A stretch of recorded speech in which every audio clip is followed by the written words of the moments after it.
Well, hello and welcome to a very special edition of 100% Footy, where tonight we're coming to you from Brisbane ahead of Magic Round. Gus, you love this part of the world. Yeah, my people up here. I love being in Queensland at this time of year. Women's State of Origin Thursday night, Magic Round.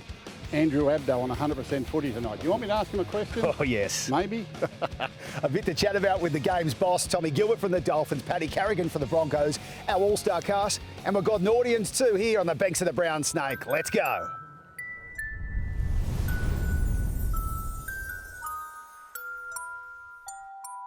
And it's that little bit extra special this week.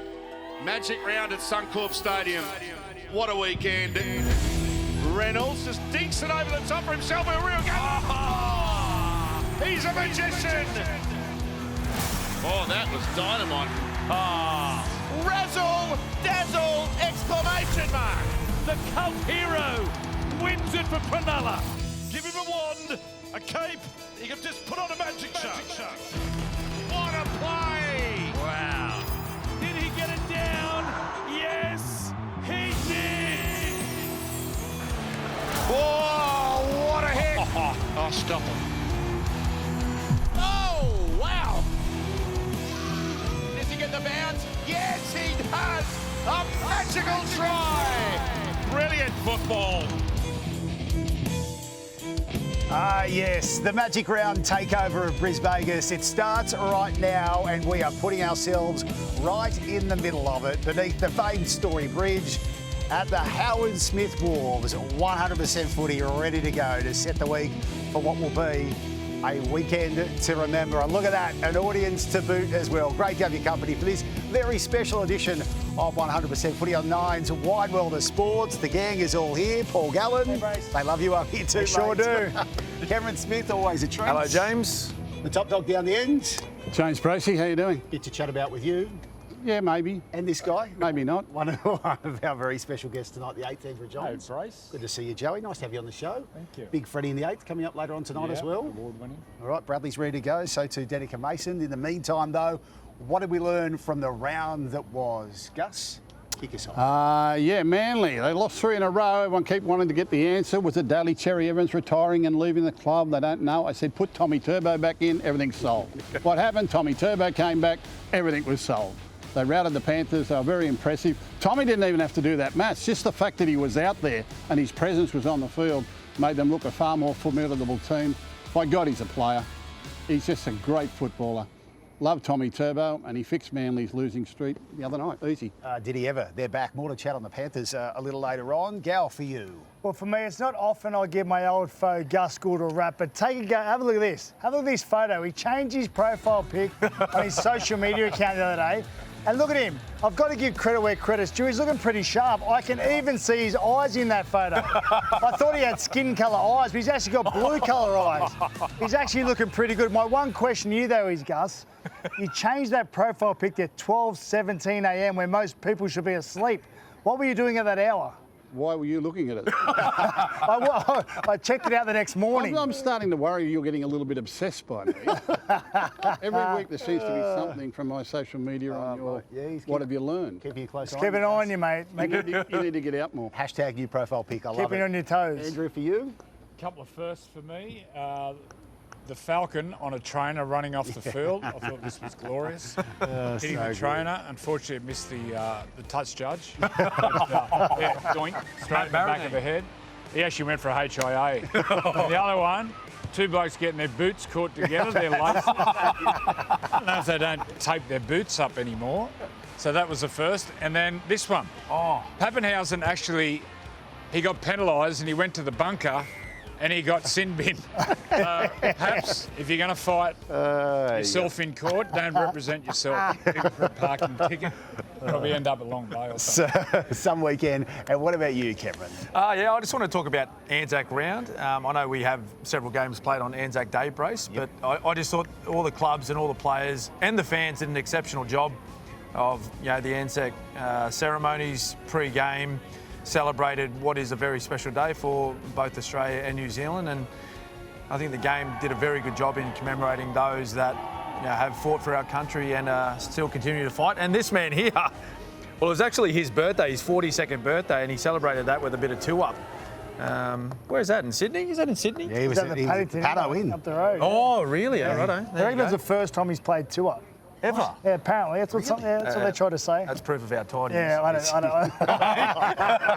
Good sledge, and JT's going to swing by on the show a little later on as well. But of course, it is all about Magic Round, the big countdown, well and truly on. There's nothing quite like it. The novelty of having 8 games, 16 teams, all housed at the one ground. It's been the envy of the other codes, who swiftly followed suit to have their own version of Magic Round, and who could blame that? The concept is an absolute winner. We can't wait to be back at Suncorp Stadium for it all to kick off, and it's a bumper round in the NRL here on Nine's wide world of sports, from Friday night footy as the Dolphins and the Roosters go head to head, and then something unique for us. It starts from 2 p.m. on Saturday, South Sydney and the Newcastle Knights. Looking forward to that afternoon clash.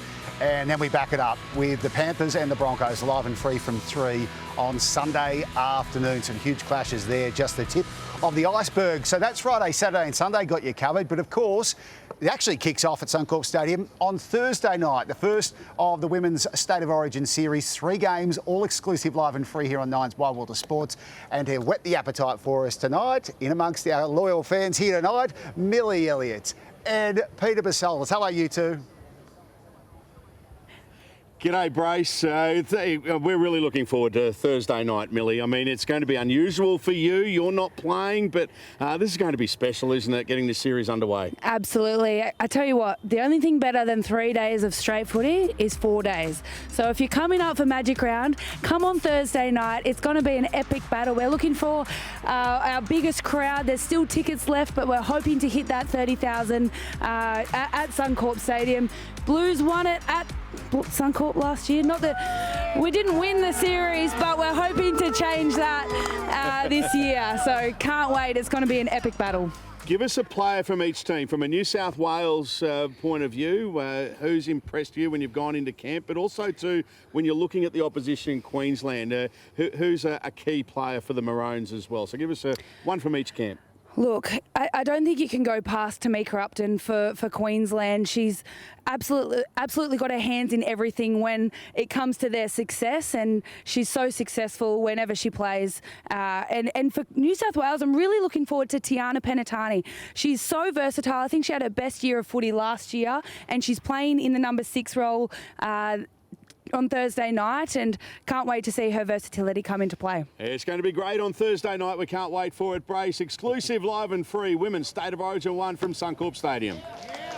Can't come quick enough. Good on you, Salty. Thank you, Millie. And great to have all the gang here on the beanbags enjoying the view. Now, a little later on, we're going to preview some of the big Magic Round games, look at some of the issues from the weekend that was, and I'll roll call a special guest. But there's no going past at the moment the biggest talking point in the game, and that is the head-high crackdown. Call it what you want. Refuse to call it whether it is an official crackdown, but it's clear to see the officials are at the moment cracking down big time on any head-high contact. We had 15 sin bins for it over the weekend, 18 in all, and while we all know, I think everyone can agree in the world of rugby league, that protecting the head is vital, many are starting to lose patience. None more so than the 8th immortal Andrew Johns, who let it all out on the Sunday Footy Show. Now, Nathan Brown is about 100 kilo coming off the back fence. If he puts his arms out to make a conventional tackle, his head is going to be exposed. If Scott Sorensen goes low on Nathan Brown, he's going to knock himself cold as a spud. He's going to be out. I have no idea what the NRL want this tackle to be. And I think they have to come out and explain what tackle they want to be in this situation. Now, for that to get 2 weeks is absolute farcical. The breakdown of this, sending players to the bin, is absolutely farcical. It's gone beyond a joke. It is embarrassing. The over-analysis and the overreach of the bunker in play, the bunker should be used only for try-scoring opportunities, unless it's a send-off. It's an out-and-out send-off and they miss it, then fair enough, come in and send the player off. Going back 8 plays in a set of 6 where the referee doesn't see it, the touch judges don't see it, the players don't see it, and to send someone to the bin, it is absolutely farcical. Andrew Johns on the Sunday Footy Show, and showing his true emotion, as you always do, Andrew, hard on the sleeve, and saying what a lot of people are thinking out there. And then later on that afternoon, Tigers and the Sharks, I know you'd had enough by a final quarter to go. Yeah, at the end of the day, look, played the game and I work in the game, but I'm still a fan. And I sat at home watching this Saturday night and watching this farce, as I called it, and it's not the game I fell in love with and still in love with. It was a foreign game the last 2 weeks. Didn't resemble rugby league, so I thought I had to say what I thought, and I'm glad there's some reaction. There certainly is, and I can tell you right now, the NRL CEO, Andrew Abdo, does join us here on 100% Footy. Andrew, really appreciate your time tonight. I've got to ask first up, what is the league doing about the situation? What can be done? Sure, James. First of all, let me just say what a great intro. Brisbane looks fantastic, the backdrop looks magnificent, and the panel looks in fine form as well. It's going to be a massive week for us. Thank you for having me. Yeah, look, obviously we were disappointed with the talking point being around sin bins and around head-hard tackles. That's not what we want to see, and there were far too many sin bins for our liking. It's a complicated matter because we've seen a rapid increase in the number of head-hard tackles this season, and more so with some clubs than others, and more so with some players than others. And obviously we've seen some frustration from the fans, and you heard Joey voice his frustration there, which we completely understand and we get, and we're not tone deaf to that. And I acknowledge that there were some errors this weekend, errors in the application, and there were some sin bins that shouldn't have been sin bins, and perhaps there were a couple that probably should have been sin bins. So we need to get that right, and we will work on that, and that feedback will go back to the referees. And certainly the point around the bunker intervention, I think we've heard that loud and clear. That is actually meant for really serious or significant foul play, and I think that bar has been too low, and you'll see that adjusted going forwards. So Andrew, you're saying at the moment this is a line in the sand. The overreach of the bunker will stop from now on in general play? Yeah, so Andrew, the truth is the policy has been pretty consistent. The Commission have been pretty consistent with this for the last couple of years, and the bunker is not meant to intervene unless it's serious or significant matters of foul play, and so that is going to be reinforced in the communication going forward. So we don't want to see a couple of tackles later pulled back for something that we don't believe is a sin bin. It's got to be pretty significant and pretty serious. Andrew, I believe that so many people love this game because of the gladiatorial nature of it, and I've got to be honest, I think it's somewhat we are going away from that a little bit with some of this head-eye contact. Now, have you ever thought about getting former players in a room, current players in a room, people that actually know the game inside out, and getting their input on all of this? Yeah, absolutely, Gal. I mean, we at the end of every season review what's working, what's not working, and respect the views of people that have played the game and all stakeholders. You've got to listen to everyone, and then you've got to make a call and ultimately that's what the Commission does in the overall best interest of the game. And of course we'll continue to do that, we'll continue to listen and think. But I will say this, we're not going to take a backward step from player safety. I think we all agree on this. And it's important that the policy around protecting players from direct, high impact, significant force with no mitigation, those are going to continue to be penalised, and those will continue to be sin bin. Unfortunately, we've seen a few instances where that wasn't the case, and we're going to rectify that. Well, that's the thing, Andrew. No one wants to see direct contact to the head, and no one ever goes out there intentionally to do it. But in this high-speed sport, high-collision sport, accidents happen. And accidents happen often. And why should every single one of them be sent to the sin bin? Because, Gal, the important thing here is the risk of injury to the player. Not whether or not they get an injury, but what is that action in terms of the risk of the injury. Listen, for decades, it's been illegal to hit players in the head and to have high tackles. And we've been sin binning and sending players off for decades. What we're trying to get right now is refining what that bar is and getting that balance right. And what we're seeing is some players adapting their game very effectively. You know, some of the teams have not had a single sin bin for a head-hard shot this season in 8 rounds. We've had some teams only give away 3 penalties for head-hard tackles, some teams as high as 19. And it shows that some are able to adapt to this and understand the standards that's expected. But this is not all on the players and the clubs. The referees too have to play their part, and we have to play our part.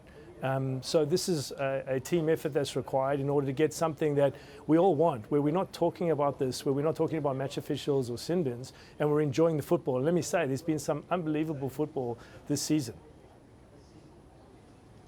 Andrew, was there a directive or instructions given to the officials or referees at the start of this season to crack down on high contact or go a little bit harder or look for these high contact tackles?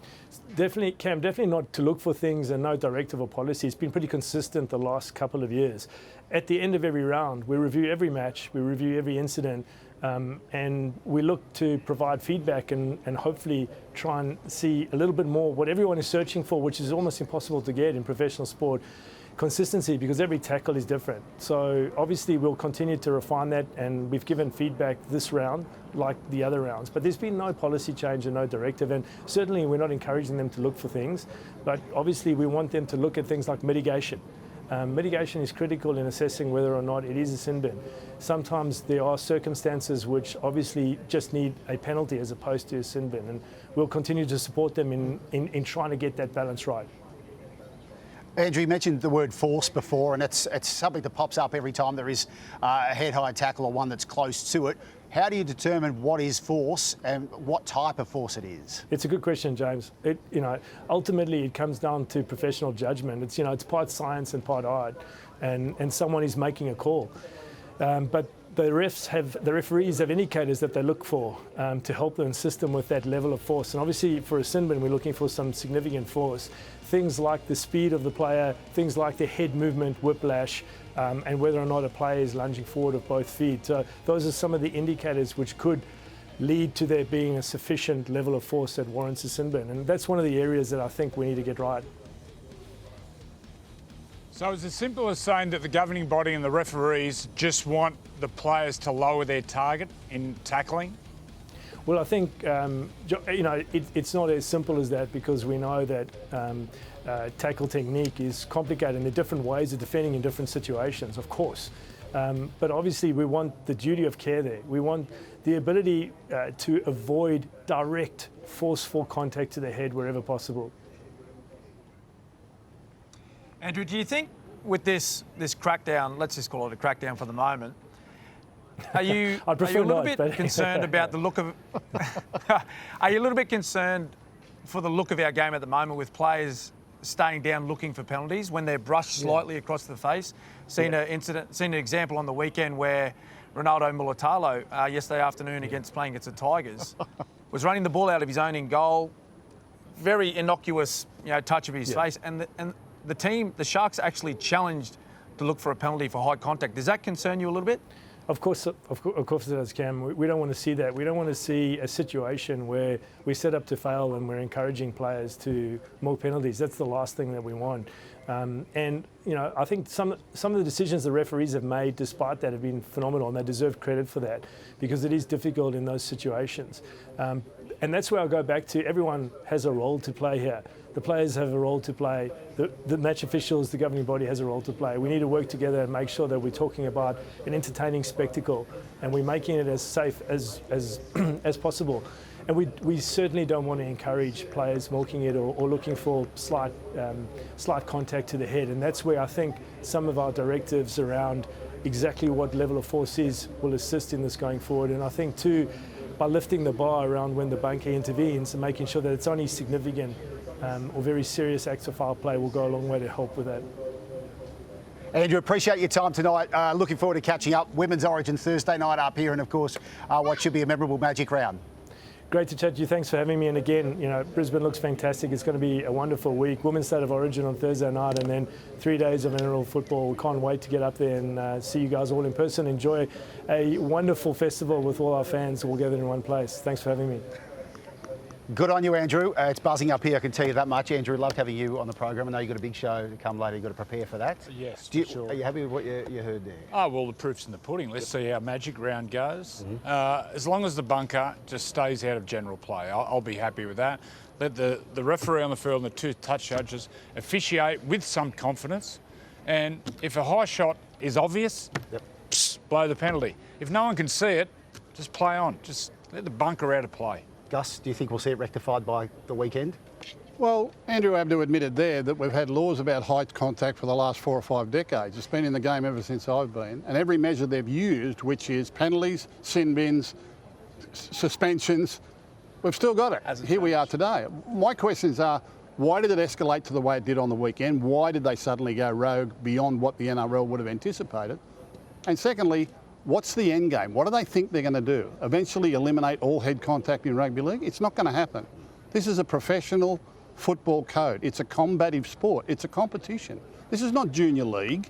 This is not park football. This is professional football played by professional athletes who train for these situations 6 days a week, 10 months a year for their whole career and want to be out there doing this. That's what they want to do.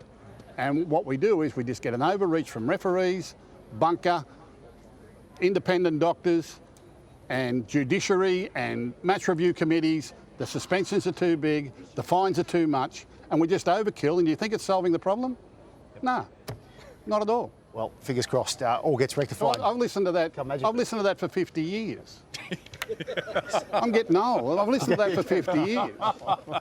You're looking good, Gus. Well, you're still looking good. You heard it. Well, my eyes are open today. Hashtag new profile pic. Good on you, Gus. Joey. See you for Freddie the 8th a little later on tonight. Stay with us. You're watching a very special edition of 100% Footy. On to the fun stuff in a moment. Paddy Carrigan and Tom Gilbert swinging by here at Howard Smith Wharves to talk all things Magic Round. They've got some big matches coming their way. What a crowd we got here tonight as we celebrate the great game of rugby league. We're back in just a moment. Have you with us for a very special edition of 100% Footy. We are coming to you from the epicentre of the rugby league world ahead at Magic Round. Beautiful Brisbane from Bougainvillea House here at Howard Smith Wharves. And what a treat it is joining Gus Cam and I at the desk. Dolphin Tommy Gilbert, Bronco Paddy Carrigan. Hello, gents. How you going, mate? Good to have you here ahead of Magic Round. You guys, it's the Battle of Brisbane, not happening this weekend. You guys have got your own respective matches to face, and we'll get to that. You'll be seeing them both on 9. But I want to talk about the Battle of Brisbane because you're a couple of years now into having this rivalry. Paddy, was it something that was genuine from the beginning, or do you think it's something that's built over time? Well, since we're in Brizzy, we brought something for Gus, so yes. little 4X kit. But no, I think it's genuine. I think Hey, Toms. We can do a bit with that, Gus. the barbecue. Take that to training at Dogs. Here we go.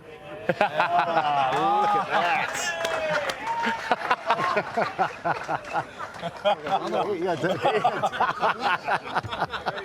This is all very good. Can I have something to put in there? We can work on that. This is great. A little goodie bag. And what's that, socks? 4X socks.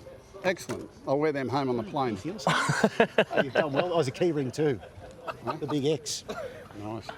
Thank you, boys. No worries, mate. A treat for the top dog. Bulldogs on Thursday.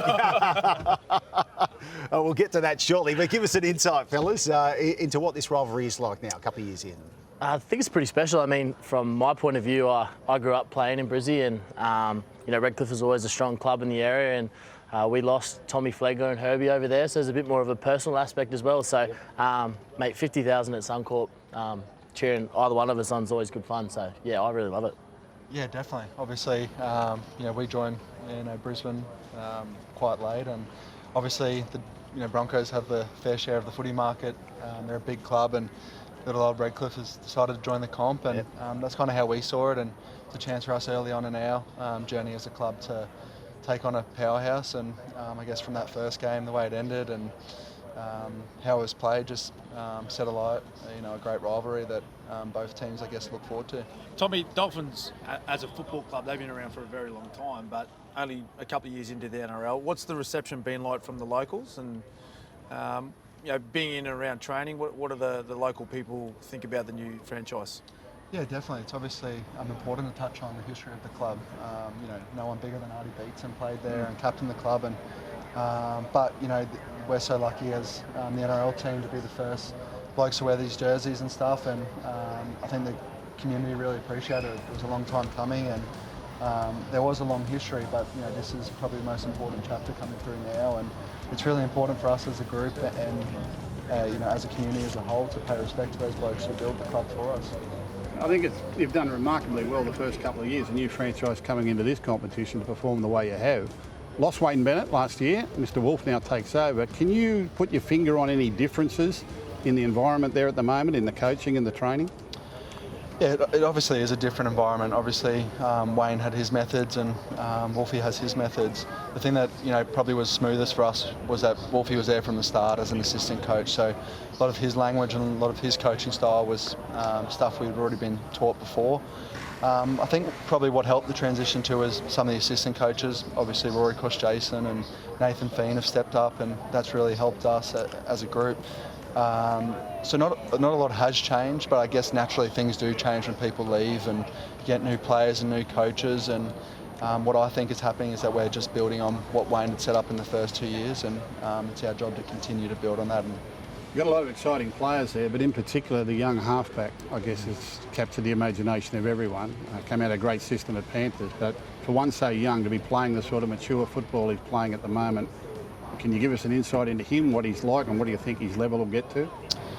Yeah, I think, Izzy will always reach his potential, and that touches on the person he is. I guess before the footy player, he's humble, he works hard, he receives criticism really well, and he wants to be the best player he can be as well. So, he is quite young in his career, and the best thing, that I can say about him is that when things haven't gone right, his ability to learn and take criticism and want to get better is second to none, and comes across in his humility, comes across in every single day. So the sky's the limit for him, and I have no doubt that he'll reach that eventually. And it's a pleasure to be a part of, because he's helping us at the moment. Absolute gun. Paddy, Gus brought up the elephant in the room, so free to go there. That first half against the Bulldogs.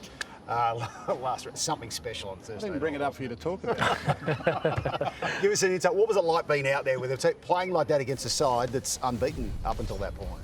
Yeah, obviously we were pretty highly motivated on the back of our performance against the Warriors the week before, but Dogs, rightly so, made us still the team in this competition that are setting the benchmark, and it was nice for us to build on some things that we worked really hard at in pre-season. I think it's no lying that we've struggled with completion rates in our discipline, and I think a combination of things, but that really came together on Thursday night for us. So we've got a lot we can work on. We're only kind of just scratching the surface in terms of what we want to be as a club, but it was a really pleasing first half. Paddy, what was the feedback from new coach Madge Maguire after that game on the weekend? I don't think you would have been particularly happy, because the season, if you look at your season so far, it's been a little bit up and down, a little bit inconsistent. For sure. I think that's our greatest challenge as a group at the moment, is finding our consistency, and it's finding our consistency around those little areas of the game. And like I kind of talk about completion and building pressure and all the little buzzwords that we use, but you can't win footy games without the footy, essentially, and we've been doing that to ourselves. So working on those sort of things. I think Madge was a little bit disappointed in our second half, and just our concentration around a few things. We tend to fade in and out still, and it's a work in progress, but the boys are working really hard at the moment, and definitely aren't pleased with where we're at. Just on Madge Maguire, you've got a new coach this year too. What's been the difference with him now at the helm, and how's he finding his feet there after this time? Yeah, he's been really good. I think similar to what Tommy touched on, we've had a kind of a complete overhaul in our staff. Matty Balance obviously still stayed on, but Trent Barrett and Benny Teo have been doing an amazing job for us as well. Just learning aspect. I think Madge has really drilled on all the little discipline areas of the game, and fine-tuning the things that you can control. So whilst we haven't been perfect at them so far, things like us actually holding onto the footy and respecting that aspect of the game comes first before you can kind of do the flashy things. You've got two 35-year-olds steering the team around at the moment. Ben Hunt's made the return to the Broncos. Adam Reynolds, all of a sudden there's talk that Renault's maybe, or at least wanting to hang around for another year. Some of the discussion at the moment heading towards veteran players and whether there should be a bit more incentive, salary cap dispensation for players at that stage to be kept in the game and kept at the team they're at. Could the NRL be doing more to try and extend the career of players like a Renault? If you keep giving them 2 contracts, they'll keep turning up, mate. So, I think, amazing players. I think any club that could value from, not only our club, but if they go to a startup organisation like we touched on and had the opportunity to pass on their knowledge to young kids and bring our fans into the game, then it'd be amazing. I think Smithy could probably touch on, but those two are, he could have played until he was 45, I think, the old fella, but... I was 45. Yeah. But I think especially just an intro in new areas to, those two boys have done everything in the game, and to see what people think of them in our community in Brisbane, but in the wider community, it's pretty special. And what about your combination with Payne Haas this year, mate? Looks to me, I think it's the best combination, 2 front rowers out of any team in the competition. I know that there's some very good forward packs out there, but how you combine together and you complement each other, it's pretty special. You must do a lot of hard work during the week to get that going on the weekend. Yeah, working on it. We still got a lot that we want to improve on, and You know, Madge has been really good with us in picking up little areas of those sort of things. And yeah, I think naturally, you know, for myself, seeing the standard that Payno brings to each and everything he does is no surprise why he's playing at the level he does. So just supporting him and, you know, trying to improve and be better myself is kind of the goal each day. Tommy, a couple of quick ones with you before we let you guys go.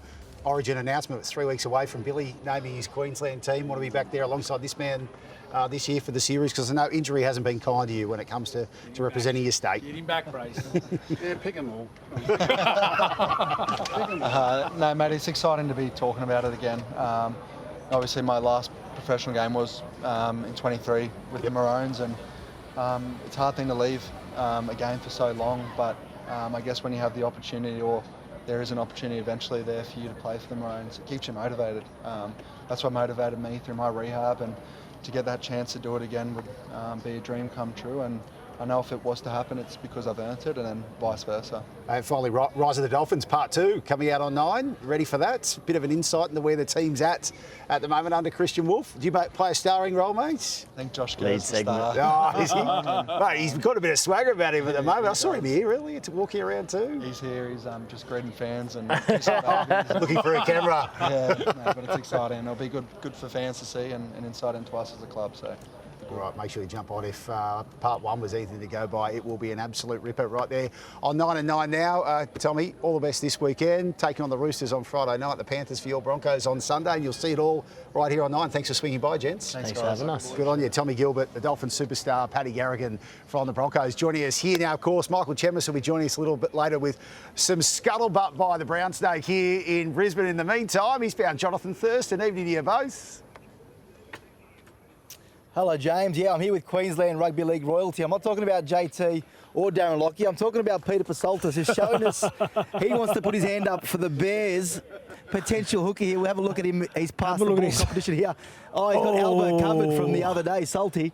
But none from 2. It's a special occasion, JT, for you, I guess. This is for Queenslanders. This is like Christmas week. Everyone gets excited, gets behind it. Pretty special occasion, Magic It Round. certainly is. There's a lot of fan activation zones too for the kids, so it's a family event. And then obviously you got Caxton Street as well for the older boys and ladies that want to go and have a drink as well. So yeah, it's just heaving over those 4 days. Obviously starts with the Women's State of Origin on the Thursday, and then all the games on Friday, Saturday and Sunday. So I'm looking forward to it. Yeah, massive weekend. And James, you touched on Scuttle. I'll be back a little bit later. Got plenty doing. Some news about Payne Haas. Stay tuned. Righto. News about Payne Haas. You might have to stick around for that one, Paddy. Stay with us. You're watching a very special edition of 100% Footy. The Gouldfather and the Goats. Yes, that's the segment coming up next. A lot to discuss with Cam, JT, Lockie and the great Gus Gould. Some of the biggest issues in the game debated right here on 100% right after the break.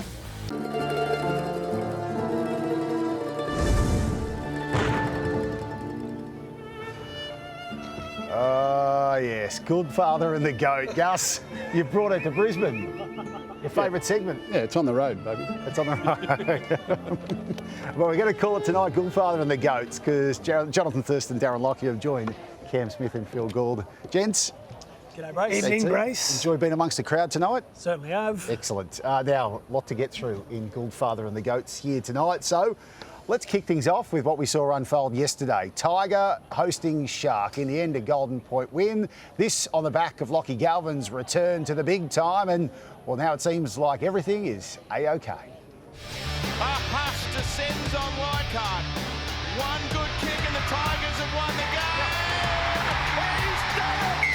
I've been working hard at my goal kicking this whole season. Once Benji gave me the nod to do it, so I've been practicing really hard at training in situations like that, and to do it here at Leichhardt in front of our home crowd is just, it's unbelievable.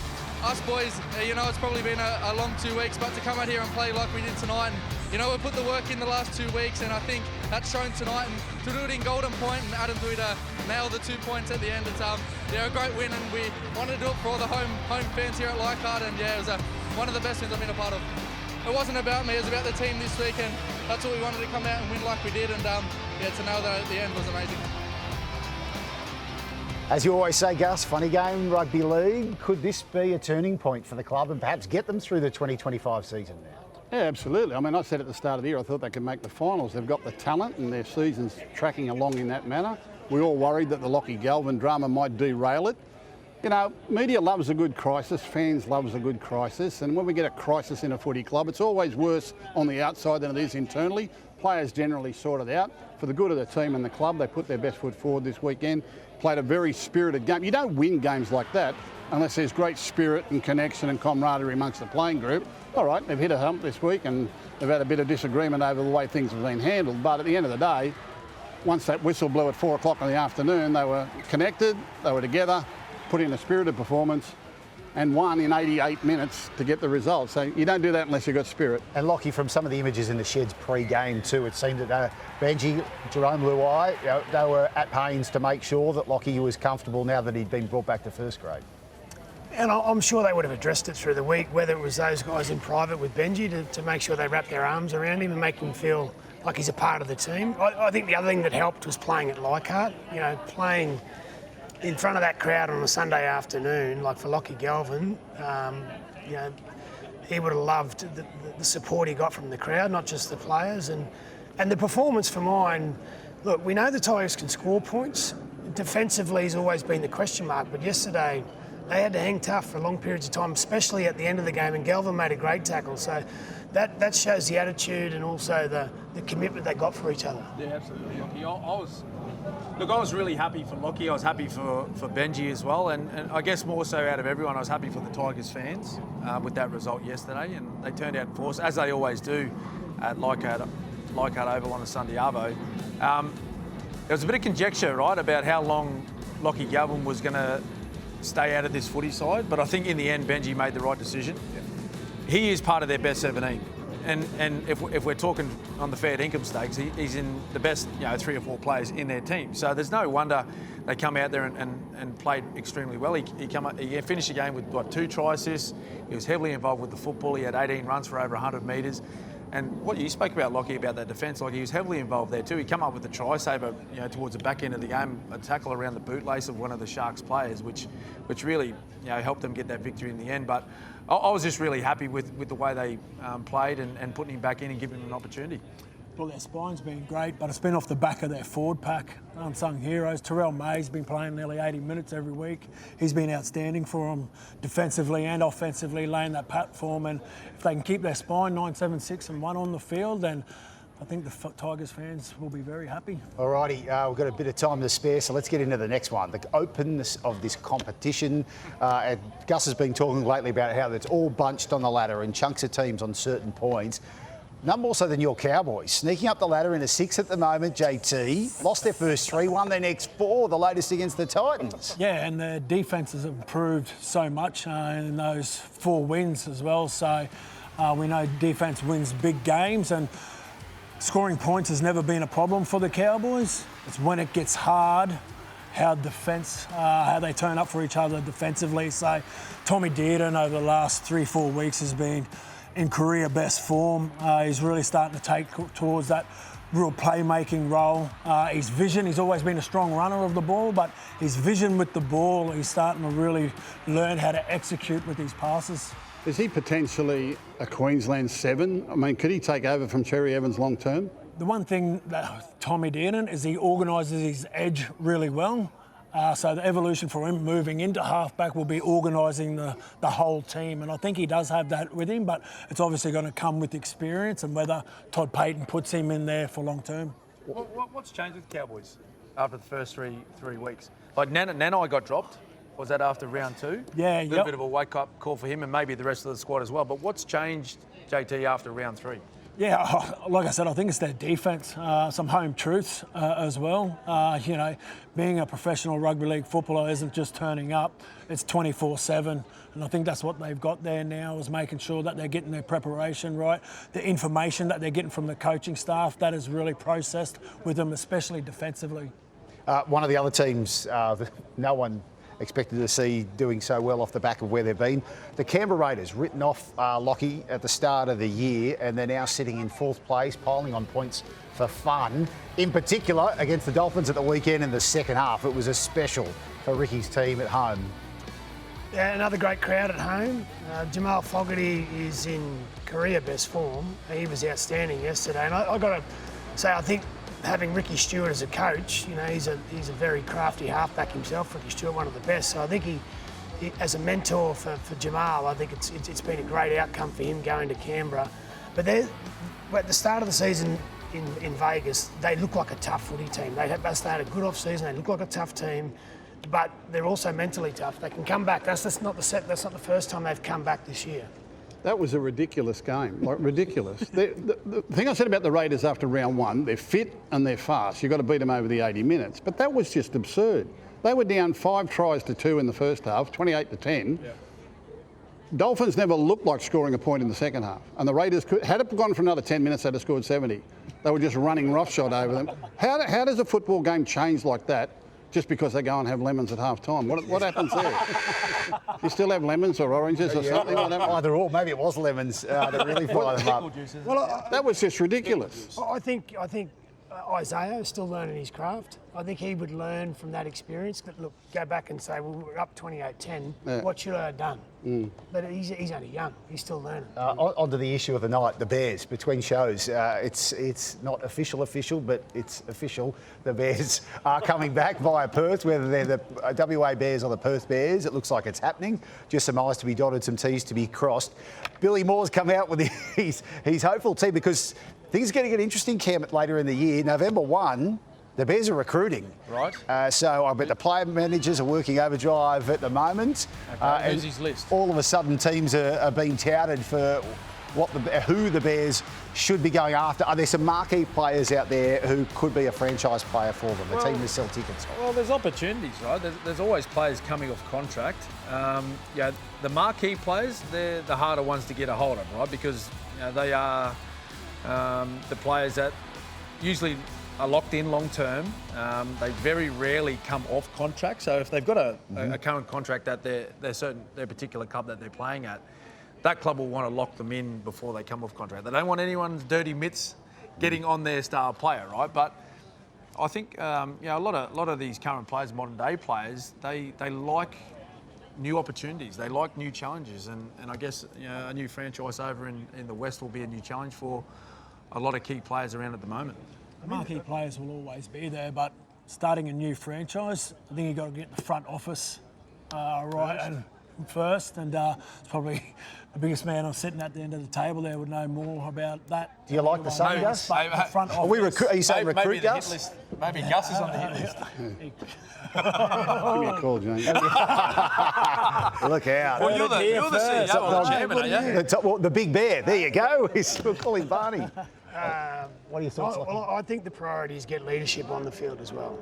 So you might have to get a couple of experienced players, one in the forward, one in the backs, just to get that start away. But I know you love your Bears, mate, so you must be excited. You must be excited. Doesn't get any better, honestly. And I think this will make everyone in the West and the East very happy. I don't think there's anyone who should be disappointed.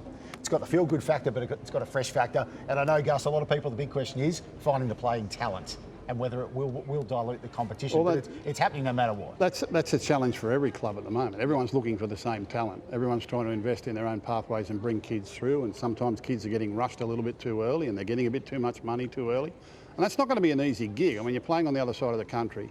It's a long plane ride there and a long plane ride back, and there's a relocation of people. And it's not like a new Queensland franchise where you've got a lot of players that were born in Queensland and would love to go back. Yep. This is Western Australia. We haven't got too many West Australian kids that'll be desperate to get back over to Perth. This is a whole new, and we don't know what's over there. I mean, they're going to have to start investing in their own domestic league across there as well. Kalen Ponga, born in WA, just saying. But anyway, that's Gouldfather and the flew Goats over there once. Here tonight. It's in Queensland too, isn't it? Port Hedland. Certainly is. Now, of course, counting down to this weekend, Women's State of Origin Thursday to kick off Magic Round. Exclusive, live and free.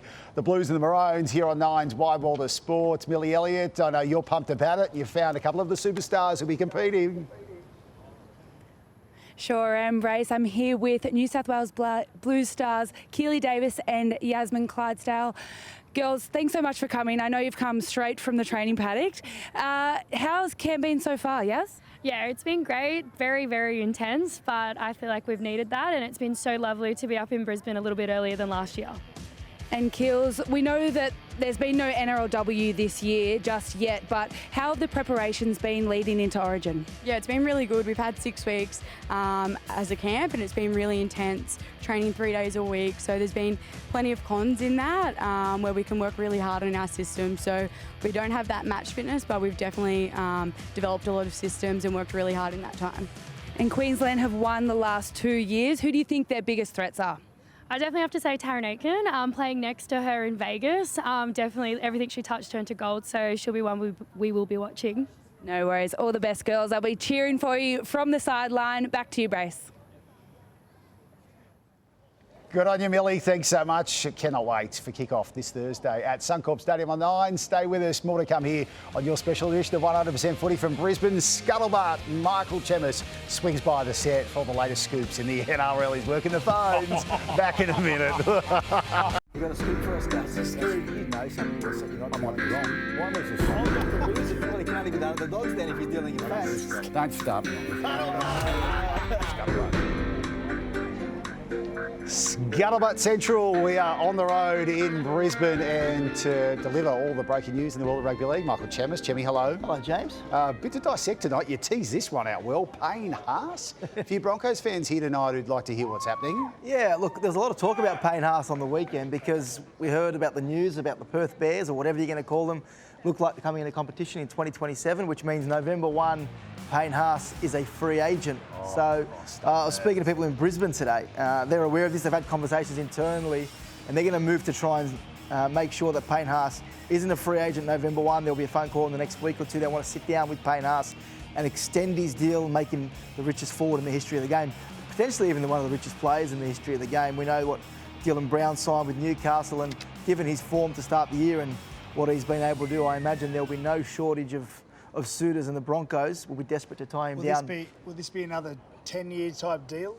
Well, how old is he now, at the Gal? Broncos? Well, I don't think it'll be that long, but I think it'll be quite lucrative because, as we said, if he goes to market November 1 with Perth looking to set up their franchise around the player, Payne Haas will be number 1 on anyone's list. Is there any indication from him as to what he may do? Well, the talk out of the Payne Haas camp all year has been Payne wants to just focus on football, play finals, try and win a comp with Penrith.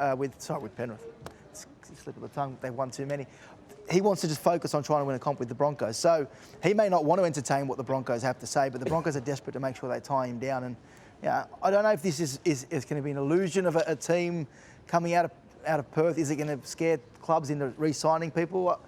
Gus would speak to it probably better. Like, are clubs worried about what a new team will do? Do you want to move quickly to tie people down?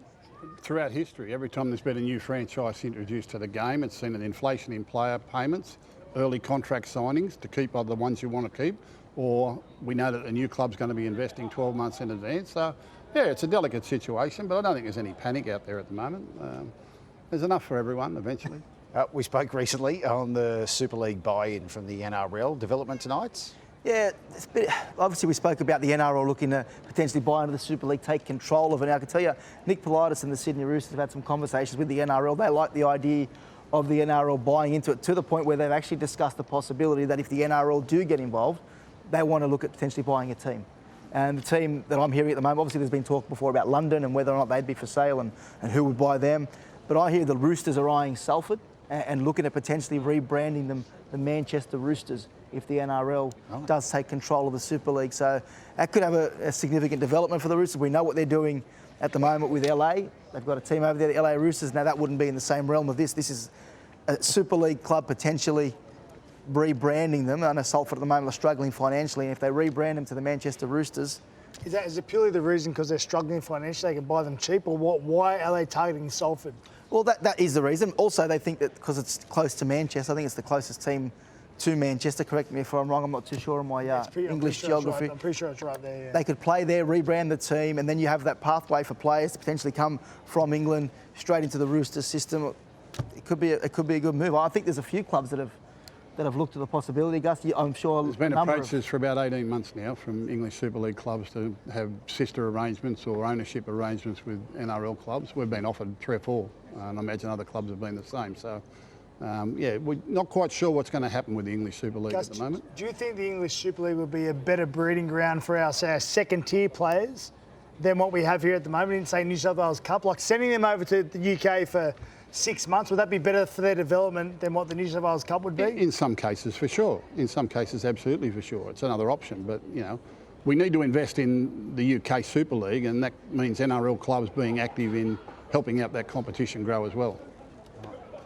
You're done. Thanks. Done. That's your scuttle. I wanted for to hit tonight. Gus up about Toby Sexton. What about him? I heard that there wasn't an offer on the table, and they were just sort of waiting to see how that went. There were reports last week, Gus, that Toby was close to a deal at the club. You're just holding fire at the moment? I don't know where those reports came from. Toby is very, very close to our coach. We took Toby and his parents out last October after the end of the season, had a discussion about where we're going and what we're doing. Toby's on a journey of development. He and the coach are very close. He knows exactly where he stands at the moment, and we'll just see how the season progresses. But he's going well. Love Toby. Very popular man at the club. Oh, there you go. Done. See?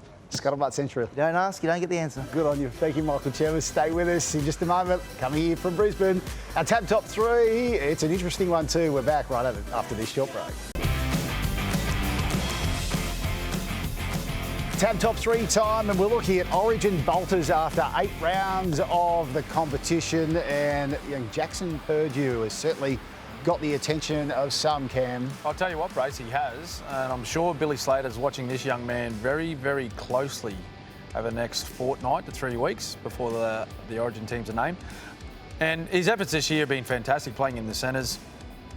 7 games, he scored 6 tries in those 7 games. Very strong ball carrier. When he gets an opportunity, hard to bring down, good finisher. Quite strong defensively too for a young man. Not a whole lot of sort of about his frame, but very, very strong. Now, speaking of frames, this guy's got a big one, and boy, didn't he have a game to remember on Anzac Day for the Roosters. Mark the Wanganita Wase, a Blues bolter perhaps, Gus? He's a real talent, isn't he? He's got an extraordinary skill set. You know, he's adapting to the game very, very quickly. I think Origin might be a stretch this year, but he's one to watch for the future, no doubt. And very, very exciting to see him in the game and doing so well. Yeah, looking right at home in rugby league after he switched from Union. And for you, Gal, the Tigers' big man, Terrell May. Yeah, they spoke about this guy playing at Ben Origin after 2 rounds of the competition. I thought, calm the farm a little bit. He's only played 2 good games, but let me tell you, he's played 6 or 7 or 8 good games now. He's a quality player. There's a couple of guys there, Haas, obviously Mitch Barnett, Spencer Lenu will be there, Isaiah Yeo. I think that it's really going to matter whether they pick Jake Trbojevic. You know, Jake Trbojevic was the captain last year, had a great series. Whether they want to stay with him in the side or not, I think we'll toss up whether he makes the side or not. But I'd have him. I think he's a really good player. Could he start, Gal? Could he start in Origin? Yeah, I think he could. He's averaging 70 or 80 minutes a game, so I think he could play for 3 days. He played 90 minutes yesterday, didn't he? All right, 3 days. We watch it with interest. That was our Tab Top 3. Stay with us. More to come as we farewell Brisbane ahead of Magic Round later this week. Back in a moment. 3 days, you reckon? Our 100% footy special from Brisbane about to come to a close, but fear not, league fans. Freddie in the 8th is coming up next. Joey and Fred, along with Danica, ready to go. Special guests, a crowd. Bit of a dust on the nose, powder it up, boys. Plenty of spack filler, please. It's late at night for these fellas. That's moments away, but of course, Magic Round, quick tips starting Friday, Gal. I got the Blues, the Roosters, the Rabbits, and the Broncos. All right, and for you? Oh, we going Origin too? We know who you're going for. Quick. Roosters, Rabbit, and I'm going to go Broncos. Gus? Rooster, Rabbit, Bronco. Done. I shoot pretty straight this week. I know, done. Can't wait to bring you all those matches. Don't forget Women's Origin, exclusive live and free on Thursday. But for now, it's goodbye from Brisbane.